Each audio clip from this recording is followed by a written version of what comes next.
नमस्ते। आज के इस बेहद दिलचस्प विश्लेषण में सभी का बहुत बहुत स्वागत है।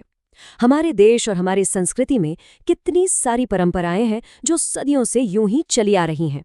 लेकिन सच कहें तो कई बार उनके पीछे की असली कहानी समय के साथ कहीं गुम सी हो जाती है। आज की हमारी ये चर्चा ऐसी ही एक बहुत लोकप्रिय मान्यता की जड़ों तक जाने की एक कोशिश है। आज हम बात करने वाले हैं हनुमान जी और शनिदेव से जुड़ी एक बहुत ही प्रसिद्ध पौराणिक कथा के बारे में।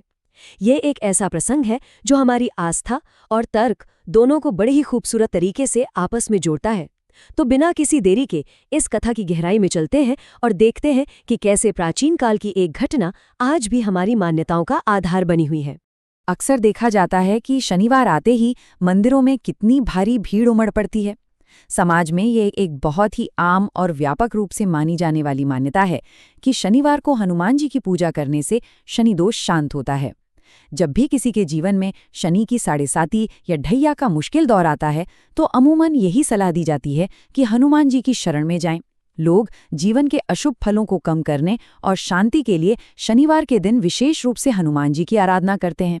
ये एक ऐसी प्रथा है जिसका पालन हर शनिवार लाखों करोड़ों लोगों द्वारा अत्यंत श्रद्धा और विश्वास के साथ किया जाता है।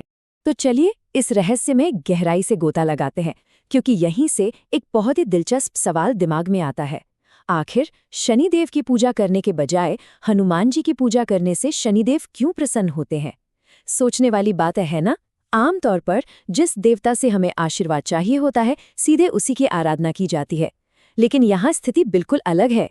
एक देवता को प्रसन्न करने के लिए किसी दूसरे देवता की स्तुति की जा रही है। ये कोई इत्तेफाक नहीं है, बल्कि इसके पीछे एक बहुत ही गहरा और तार्किक कारण छिपा है। असल में यही सवाल आज के हमारे इस विश्लेषण का मुख्य केंद्र है, जिसका जवाब हमें एक बेहद रोमांचक पौराणिक कथा में मिलता है। इस रहस्य को पूरी तरह से सुलझाने के लिए हमें समय के पहिए को थोड़ा पीछे घुमाकर त्रेता युग में चलना होगा। ये वो समय था जब लंकापति रावण ने माता सीता का हरण कर लिया था और भगवान राम के निर्देश पर हनुमान जी माता सीता की खोज में निकले थे। जरा उस दृश्य की कल्पना कीजिए जब हनुमान जी विशाल समुद्र को लांघ कर लंका पहुंचते हैं। ये कोई साधारण काम नहीं था, ये एक बेहद अहम और खतरों से भरा अभियान था। हनुमान जी पूरी लंका में हर एक महल, हर एक वाटिका में माता सीता को खोज रहे थे। हर पल एक तनाव था, एक रहस्य बना हुआ था। और इसी खोज के दौरान लंका के एक गुप्त और अंधेरे हिस्से में कुछ ऐसा होता है जिसकी स्वयं हनुमान जी ने भी कभी कल्पना नहीं की थी। माता सीता को ढूंढते ढूंढते हनुमान जी की नजर अचानक एक ऐसे दृश्य पर पड़ती है जो पूरी तरह से चौंका देने वाला था। वहां उस कैदखाने जैसी जगह में कोई और नहीं बल्कि स्वयं शनि देव मौजूद थे। ये सच में एक बहुत ही अप्रत्याशित क्षण था। जरा विचार कीजिए, ग्रहों के न्यायाधीश, न्याय के देवता शनिदेव उस लंका में बंदी अवस्था में थे। हनुमान जी का मुख्य उद्देश्य तो माता सीता को खोजना था, लेकिन उनके रास्ते में शनिदेव का इस दयनीय स्थिति में मिलना इस पूरी कहानी को एक नया और विस्मयकारी मोड़ दे देता है। शनिदेव को इस हालत में देखकर हनुमान जी के मन में स्वाभाविक रूप से बहुत गहरा कौतूहल उत्पन्न हुआ। अत्यंत आश्चर्य के साथ हनुमान जी ने सीधे शनिदेव से पूछा, आप यहाँ कैसे? ये एक बहुत ही स्वाभाविक और जीवंत प्रतिक्रिया थी। आखिरकार इतना शक्तिशाली देवता इस तरह रावण की कैद में कैसे आ सकता है? ये संवाद उस समय की स्थिति को हमारे सामने बहुत सजीव बना देता है। हनुमान जी की ये जिज्ञासा केवल एक सवाल भर नहीं था, बल्कि ये उस महान घटना की शुरुआत थी जिसने भविष्य की एक पूरी धार्मिक परंपरा की नींव रख दी। और ये बात बहुत ही शानदार तरीके से दर्शाती है कि घटनाक्रम किस तरह आगे बढ़ा। सबसे पहले शनिदेव ने हनुमान जी को बताया कि रावण ने अपने अपार बल और अहंकार के नशे में उन्हें जबरन कैद कर लिया था। ये सुनकर हनुमान जी चुप नहीं बैठे।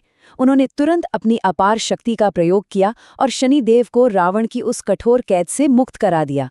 और फिर आता है सबसे महत्वपूर्ण क्षण, जब आज़ादी पाकर शनिदेव अत्यंत प्रसन्न हुए और कृतज्ञता से भरकर उन्होंने हनुमान जी से वरदान मांगने का आग्रह किया। ये घटनाक्रम कारण और प्रभाव का एक बेहतरीन और सटीक उदाहरण है। अब ध्यान देने वाली बात यह है कि शनिदेव द्वारा दिया गया ये वरदान कोई अचानक हुई घटना नहीं थी। ये पूरी तरह से एक कर्म और उसके प्रतिफल पर आधारित था। शनिदेव अत्यंत कृतज्ञ थे, बहुत आभारी थे। उनके लिए वो आज़ादी बहुत बड़ी बात थी और वो हनुमान जी के इस उपकार का ऋण चुकाना चाहते थे। ये एक प्रकार का पारस्परिकता का सिद्धांत है, जिसे हमारी पौराणिक कथाओं में अक्सर देखा जाता है। हनुमान जी ने बिना किसी स्वार्थ की मदद की और उसके प्रत्यक्ष परिणाम स्वरूप कृतज्ञता के प्रतीक के रूप में शनिदेव ने एक ऐसे वरदान की पेशकश की जो हमेशा के लिए याद रखा जाने वाला था। अब हनुमान जी ने जो वरदान मांगा, उसकी शर्तें बहुत ही स्पष्ट और कल्याणकारी थी। हनुमान जी ने अपने लिए कुछ नहीं मांगा, इसके बजाय उन्होंने अपने भक्तों के लिए सुरक्षा मांगी।